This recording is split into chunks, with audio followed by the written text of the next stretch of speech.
Hi, I'm Sophie. I lived in a beautiful suburban neighborhood where my life was filled with both hope and sadness. One sunny afternoon, Michael and I sat in our cozy living room, and the ticking clock broke the silence. "Why don't we try another doctor, Sophie? There must be someone who can help," Michael said, sounding hopeful. I sighed, feeling the weight of years of failed treatments. "I don't know, Michael. It feels like we've seen every specialist in the state." He took my hand and looked at me sincerely. "We can't give up. We're in this together." His support kept me going, but we didn't know that trouble was coming. The doorbell rang, and Michael's mother, Evelyn, stood there, looking disapproving.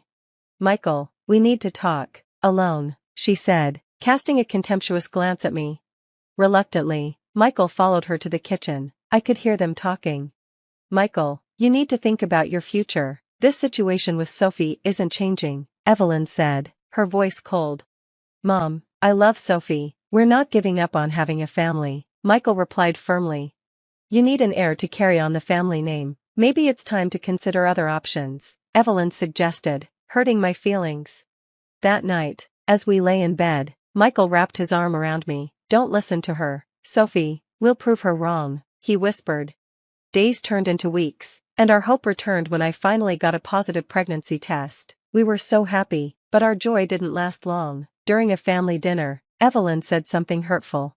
"A baby with her health issues? Let's see how long this lasts," she muttered just loud enough for us to hear. I felt a lump in my throat, but Michael squeezed my hand under the table. "We're going to be fine, love," he reassured me. The next months were filled with ups and downs. Our families gathered for a baby shower, and even Evelyn pretended to be excited, but her cold gaze told a different story. "Make sure you take care of yourself, Sophie. We wouldn't want anything to happen to the baby," she said, sounding insincere. "I will, Evelyn, thank you," I replied, trying to hide my discomfort. As my due date got closer, Michael and I prepared the nursery. The walls were painted a calming pastel blue, and the crib was ready for our little miracle. "It's perfect, isn't it?" Michael said proudly. "It's everything we've ever dreamed of," I replied, feeling a mix of love and anticipation. However, our dreams shattered when complications arose during labor. The doctors rushed me into surgery, and when I woke up, they told me our baby boy didn't survive. Holding each other, Michael and I cried for the child we never got to meet. In my grief, Evelyn's hurtful words echoed in my mind. Despite our pain, we refused to give up. With each other's support, we faced our challenges head-on, determined to overcome the hurdles life threw at us. "Our love is stronger than any obstacle," Michael assured me, his voice soothing my aching heart. Through our journey of despair and hope, we learned the true meaning of resilience and the strength of unconditional love. Our story was not over, and we were ready to face whatever came our way together. Months passed after our heartbreaking loss, and just when hope felt distant, a miracle happened. I was pregnant again. The joy Michael and I felt was beyond words, like sunlight breaking through dark storm clouds. We embraced this new beginning after years of heartache. "Can you believe it, Sophie? We're going to be parents," Michael exclaimed, his eyes sparkling with excitement. The months flew by, bringing us closer to meeting our little miracle. The nursery was painted soft pink, and we often sat there imagining our lives with our baby girl. Finally, the day arrived. After hours of labor, we welcomed our daughter, Emma, into the world. She was perfect in every way. Her tiny hands and soft cries filled our hearts with indescribable love. "We did it, Sophie. She's here and she's perfect," Michael whispered, tears of joy in his eyes as he held Emma for the first time. Our little family felt complete. However, this happiness felt fragile, like a delicate bubble. Emma's innocent giggles filled our home, healing the scars of our past. One evening, during a family gathering, Evelyn and her daughter Grace arrived. Their smiles looked forced, and their congratulations felt hollow. Evelyn glanced at Emma, then at me, her eyes cold and unfeeling. "A girl, huh? Let's hope she stays healthy," she remarked, her tone ominous. I felt a twinge of discomfort but pushed it aside, focusing on the joy in my arms. Michael squeezed my hand, silently promising that nothing would ruin our happiness. The first 3 months of Emma's life were a whirlwind of sleepless nights and endless cuddles, but our bliss was short-lived. Suddenly, Emma fell ill, and her condition worsened quickly. Despite the doctor's best efforts, we lost her. Our world, once filled with laughter and cries, was now silent. The emptiness at Emma's funeral was overwhelming. The air was heavy with grief as friends and family gathered. their faces showing sorrow. However, Evelyn and her daughter Grace stood out in the crowd. They showed no tears, no signs of sadness, almost as if they weren't affected by the tragedy at all. As I stood by Emma's tiny coffin, my heart breaking, I noticed Evelyn and Grace whispering to each other with smirks on their faces. Their blatant disrespect in such a sacred moment shocked me. "Can you believe it? Another one gone. Maybe it's a sign, huh?" Grace whispered, not realizing I could hear her. Evelyn chuckled softly. "Perhaps Michael will finally see sense and leave her." I was stunned as they exchanged smiles and whispers. Their laughter felt like a slap in the face, a mockery of our pain. Anger boiled inside me, and I whispered to Michael, "I can't believe they're doing this." Michael looked over, his expression shifting from confusion to disgust. "I'll talk to them," he said, but I was already moving towards them. "Really, Evelyn? Smiling at a time like this? What's wrong with you?" I couldn't hide the bitterness in my voice. Evelyn turned to me, her smile fading into a smirk. "Oh Sophie, always so dramatic. We were just what? Celebrating my daughter's death?" I interrupted, my voice rising. The crowd began to notice, murmurs growing louder. Michael joined me, his eyes filled with anger and disappointment. "Mom, this is unacceptable. You're at a funeral," he said sternly. Evelyn tried to defend herself. "We were just talking about what? How happy you are that my daughter is gone," I nearly screamed, my grief turning into rage. Grace stepped in, her voice dripping with fake concern. "Sophie, you're overreacting. We're just as sad as everyone else." "No, you're not," I shot back. "You never wanted me to be happy, not with Michael, not with Emma. You've always wanted me gone." Our confrontation caught everyone's attention. Michael stood firmly by my side, his arm around me, showing where his loyalty lay. "I can't do this anymore, Mom. Your constant negativity and disdain for Sophie are too much. I can't have you in our lives if this is how you're going to act," Michael said, his voice steady.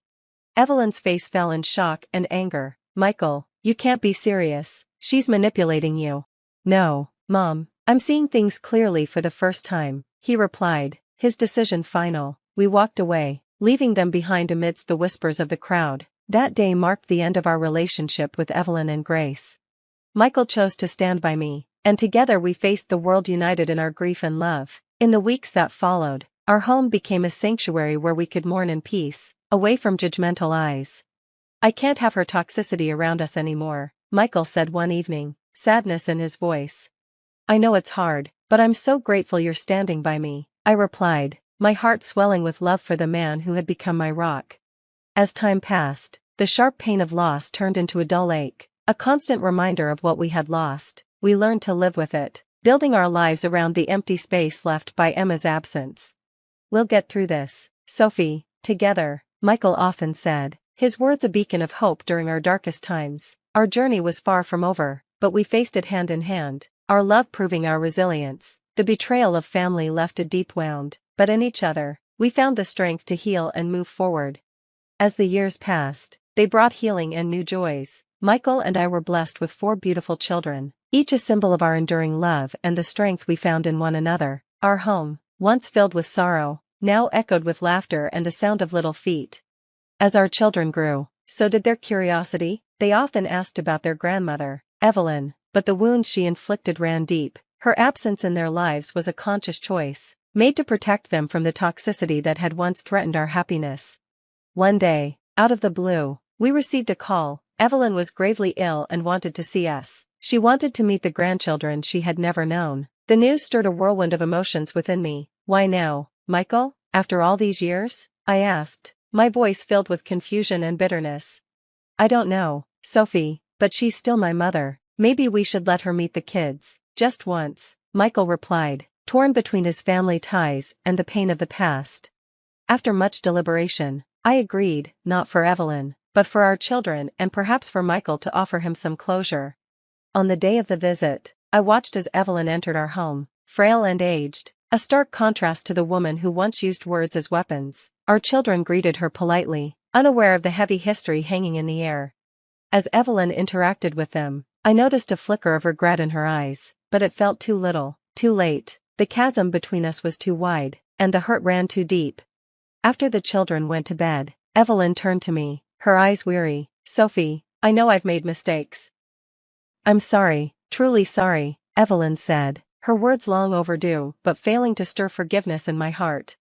Evelyn, I appreciate your apology, but I can't forget what you did, how you made us feel when we needed support the most. I looked at Michael, who sat beside me, a silent source of strength.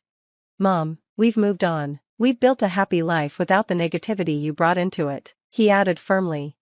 Evelyn nodded, a single tear trailing down her cheek. I understand. I just needed to say it and try to make things right before it's too late. As she left our home that night, I felt a sense of closure. The chapter of our lives tainted by her bitterness was finally coming to an end. I had moved on, and we had moved on. In the faces of our children, I saw a bright future, unburdened by the past. We did the right thing letting her see the kids, I said. Yes, we did, for them, and maybe a little for us too, Michael replied, and I felt a weight lift from my shoulders. Our story, marked by trials and tribulations, was also one of triumph and love. It reminded us that out of despair can come the greatest joys, and that, in the face of betrayal and hurt, the strength of the human spirit can prevail. The story of Sophie and her journey through heartache and triumph has come to an end, but it leaves us with a thought-provoking question. If you were in Sophie's place, would you have allowed Evelyn, the person who caused so much pain, to meet your children in her final days? Is compassion more important than past grievances, especially when someone is seeking forgiveness at the end of their life? Share your thoughts and experiences in the comments below. If you enjoyed this story, please don't forget to like the video and subscribe to the channel for more engaging content. Your support means a lot and helps us bring more stories like this to you. Remember, every like, comment, and subscription helps us grow and continue sharing these narratives. Thank you for watching, and we can't wait to read your insights in the comments.